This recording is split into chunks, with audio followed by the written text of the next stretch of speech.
Peak of golden martial art की इस episode की शुरुआत में हमें यांग काई सुमो और उसकी दोस्तों को दिखाया जाता है, जो कि वे सभी एक साथ मिलकर खाना खाते हुए पार्टी कर रहा होता है। पर तभी यूनतियान यांग काई से पूछता है, ब्रदर यांग काई, आपने ऐसा कौन सा कांड कर दिया था जिस वजह से सीनियर सिस्टर सू आपको इस तरीके से पीटने पर उतर आई थी। पर यांग काई तो इस बारे में फिर से डिस्कस करना नहीं चाहता था। वो इस बात को काटते हुए सुमो से पूछता है, क्या बेजुआंग फिर से तुम्हें परेशान करने नहीं आया था? वो इतना ज्यादा शांत क्यों दिखाई दे रहा है? अब तक तो उसे एक्शन ले लेना चाहिए था। ये सुनने की बात सुमो कहता है, असल में इस मैटर के बारे में एल्डर्स ने बंद कर दिया। इसके बारे में आप सेट के अंदर कोई भी बात करने की कोशिश नहीं कर सकता। पर तुम ये मत सोचना कि इसके पीछे मेरे ग्रैंडफादर की हाथ है, क्योंकि तुम्हें बचाने के लिए मेरे ग्रैंडफादर ने भी काफी कोशिश किया था, पर वे ऐसा नहीं कर पाए। ये सुनने की बात तो यांग काई भी शॉक हो जाता है। ऐसा कौन सा पर्सन है जो उसे बचाने के लिए यहाँ पे आ गया? वो तो बस एक नॉर्मल डिसाइपल है। और वो इसके बारे में सुमो से पूछता है। सुमो कहता है, जब मेरे ग्रैंडफादर द्वारा बात नहीं बनी तो वहीं पे कंट्रीब्यूशन हॉल की बुढ़ाऊ में वहीं पे पहुंच गया होता है। उसके पास सेक्ट मास्टर की टोकन भी मौजूद था। वो सेक्ट मास्टर द्वारा दिए गए मैसेज को लेकर आया था। इस मीटर को तुरंत ही रफा दफा किया जाए। यह सुनने की बात तो यांग काई को भी कुछ डाउट होता है। इसके बाद सुमो फिर से कहता है, मेरी ग्रैंडफादर ने भी मुझे बताया था कि ये जो ओल्ड मैंग बुढ़ाऊ है वो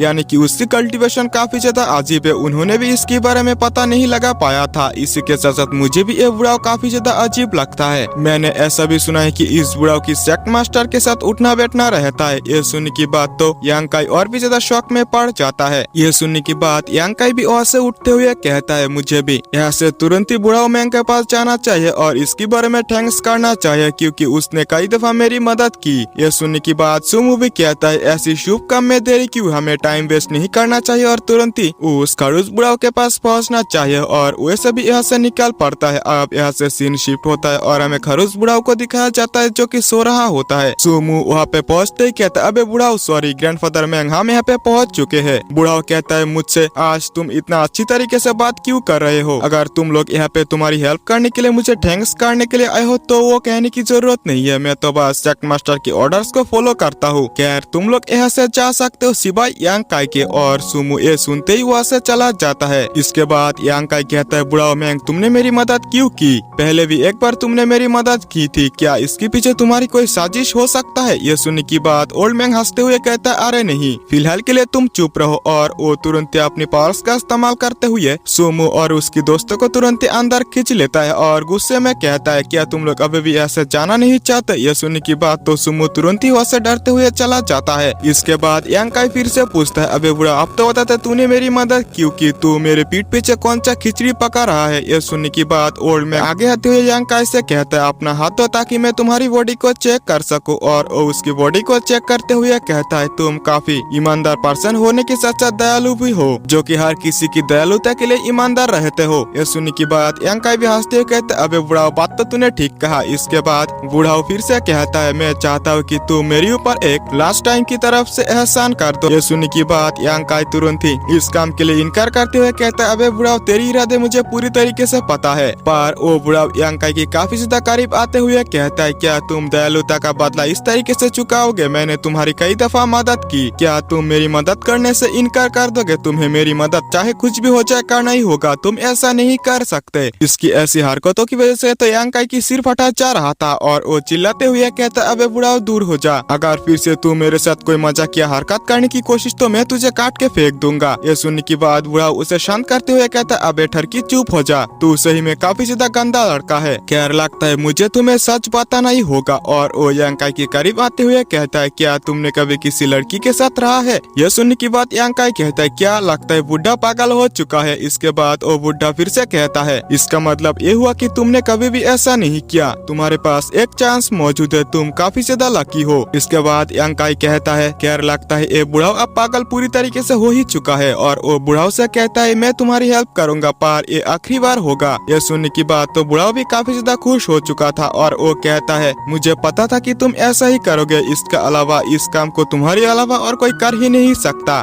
तुम मेरे पीछे पीछे आओ। और वो यांग काई को एक जगह पर ले जाने लगता है, जहाँ पे पहुँचने की बाद यांग काई कहता है, ये तो ड्रैगन पीक है, जहाँ पे कि मैं हमेशा ही कल्टीवेशन किया करता हूँ। पर ये बुढ़ाओ यहाँ पे मुझे किस लिए लेकर आया? बुढ़ाओ मैंग कहता है, तुम उस तरफ देखो जहाँ पे कि मिस जोई होती है। और वो यांग काई की जो यांग फ्रूट की ट्री थी वहीं पे खड़ी हुई होती है और वो तुरंत ही उसके पास पहुंच जाता है। मिस जॉय कहती है, असल में तुम कुछ दिनों से यहाँ पे कल्टीवेशन करने नहीं आए थे, इसी वजह से मैंने यहाँ पे तुम्हारी यंग फ्रूट की सेफ्टी के लिए यहाँ पे रही और तुम्हारी यंग फ्रूट्स को मैंने रिफाइन करते हुए पिल्स में बदल दिया। इसे देखने की बात तो यंग काई भी काफी ज्यादा शौक हो चुका होता है। यंग काई मन ही मन कहता है, तो यही वो पर्सन थी जिसने उस दिन मेरी कल्टीवेशन में मदद की थी। इसी के साथ साथ यहाँ पे रहते हुए मेरी यंग फ्रूट को सेव कर रहा था। असल में तो ये मिस जिया निकली और वो तुरंत ही मिस जिया को थैंक्स करने लगता है। पर तभी बूढ़ा बीच में आते हुए कहता, अबे तू पहले से ही इसको जानता है, दूर हो जा मेरी लड़की से,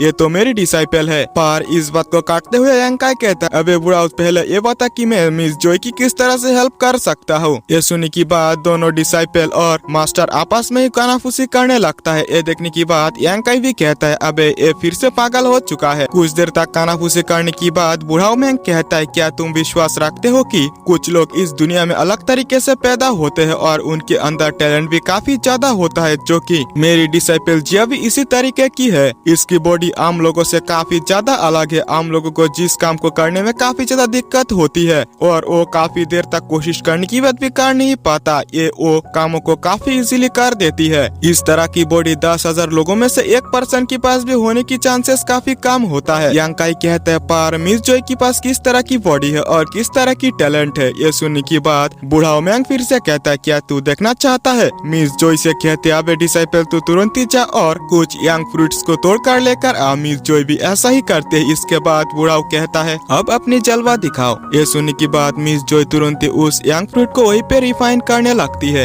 ये देखते कि यंग काई शॉक होते हुए कहता, अरे नहीं, ये तो इन्हें रिफाइन करते हुए यंग फ्रूट के अंदर से यंग एनर्जी को निकाल रहा है। इसी के साथ साथ मिस जॉय तुरंत ही ड्रैगन पीक जो खाई था उसकी नीचे से यंग एनर्जी निकालते हुए उनके अंदर डालने लगता है। ये देखने की बात यंग काई की रिएक्शन तो कुछ बाबू भैया जैसा हो गया था और फिर मिस जॉय तुरंत ही उस एनर्जी का यूज करते हुए और यंग फ्रूट का यूज करते हुए वहीं पे उन्हें यंग पिल में बदल देता है। यंग काई कहता है कि मिस आपने बाकी पिल्स को भी ऐसा ही रिफाइन किया है। मिस जॉय भी कहती है, हाँ कुछ ऐसा ही है और तुम इन पिल्स को रख सकते हो। ये सुनने की बात उन पिल्स को लेते हुए यंग काई कहता है, मिस जॉय आपकी टैलेंट तो काफी अच्छी है। इसी के साथ साथ अगर आप इस तरीके से पिल्स को रिफाइन करते रहे तो मेडिसिन किंग बिली भी अपनी बिजनेस को आगे नहीं बढ़ा पाएगा और कुछ ही दिनों में सीधा ही अमीर से भिखारी बन जाएगा। इसके बाद वो इसके बारे में अंदाजा लगाते हुए ओल्ड मैंग से पूछता है, क्या बूढ़ा अब बता सकता है कि इसकी बॉडी किस तरीके की है। ओ इसका मतलब ये हुआ कि इसकी बॉडी एल्केमी से रिलेटेड है। ये सुनने की बात भी बूढ़ा कहते हैं, हाँ कुछ ऐसा ही है। इसके पास मेडिसिन स्पिरिट सैंड बॉडी है जो कि काफी ज्यादा रेयर होता है एल्केमी के अंदर। इसी के साथ साथ एल्केमी के अंदर सबसे बेस्ट बॉडी भी होता है और अगर किसी भी पिल के अंदर कोई हार्मफुल मटेरियल मौजूद हो तो इसे खाने की बात और रिफाइन कर सकता है। इसी के साथ साथ तुम्हारी सीनियर सिस्टर ने 5 साल की एज से ही कल्टीवेशन स्टार्ट कर दी थी।